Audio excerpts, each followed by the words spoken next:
হাতিবাগানে market করতে গিয়ে চেঁচিয়ে উঠলাম জোরে। সবাই আমার দিকে ফিরে তাকালো।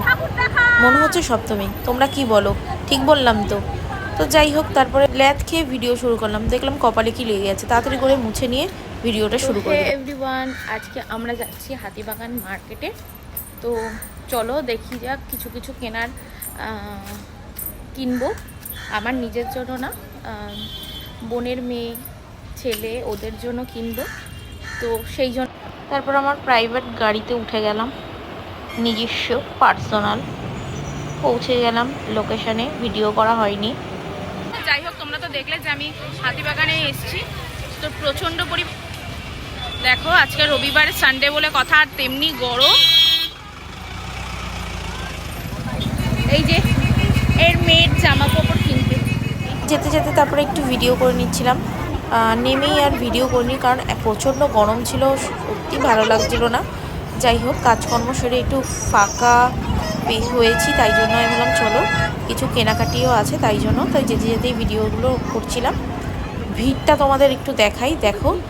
আর রবিবার বলে কথা, যেমনি ভিড় তেমনি গরম, অস্বস্তিকর গরম। গরম তো এমনি সময় পড়েই, কিন্তু মানে সেদিনের গরমটা নেওয়া যাচ্ছিল না। তারপরে আবার সামনের দিকে এগিয়ে আসি। দেখো দারুণ দারুণ জিনিস আমি একটু ক্যাপচার করে নিলাম ফোনে। দেখো খুব সুন্দর কানের দুলগুলো।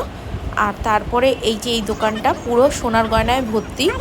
তোমরা নিতে চাইলে এই গয়নাগুলো চলে এসো হাতিবাগানে। এটা ওই বিগ বাজারের যে নতুন খুলেছে সে সামনে। তো দেখো নানান ধরনের জিনিস ছিল, কালেকশন খুবই সুন্দর। তারপরে এখানে সব সেরামিকের জিনিস, মানে কি নেই তোমরা দেখতেই পাচ্ছ, আমি আর আলাদা করে বললাম না। তারপরেই সেই মুহূর্তটা তোমরাই বলো, হাতিবাগানটা সত্যি এত সুন্দর সাজিয়েছে যে ওরকমই মনে হচ্ছে সপ্তমী। যাই হোক, তার মধ্যে এই যে আরও ভিডিও করে নিলাম। নানান ধরনের জিনিস আছে, তোমরা জানোই। তো কিভাবে আসবে আমি একটুখানি রাস্তাটাও বলে দিই।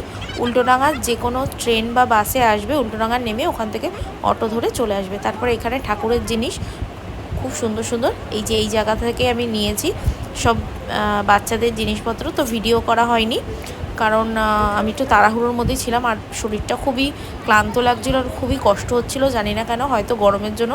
ভীষণ গরম পড়েছিল। তারপরে ওদের জন্য কেনাকাটি করে, আমার মায়ের দিদা মারা গেছে, এই দেখো এই খুবই সুন্দর কিউট, তাদের জন্য কেনাকাটি করে। আমার বোনের শাশুড়ির মারা গেছে, তাদের 1 বছর। তারপর কেনাকাটি করে ওখান থেকে বেরিয়ে আসলাম। তোমাদের বলা মানে দেখানো হয়নি কী কী কেনাকাটি করেছি। তারপর এই যে তোমরা তো এই মার্কেটটা চেনো, হচ্ছে সিরা মার্কেট আর উত্তরা মার্কেট। এখানেই একটু চুড়িদারগুলো শুধু মাত্র তোমাদের জন্য ভিডিও করলাম।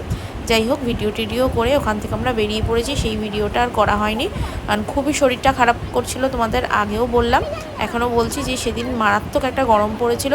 আর আমরা সারাদিনে আমি কাজকর্ম করে একটু ফাঁকা সময় পেয়েছি, তারপরেও গেছি, আর তার মধ্যে আরও শরীরটা খারাপ করছিল। যাই হোক, ভিডিওটা এ পর্যন্তই। তোমরা নিতে চাইলে চলে এসো, পুজো কিন্তু তাড়াতাড়ি চলে আসছে।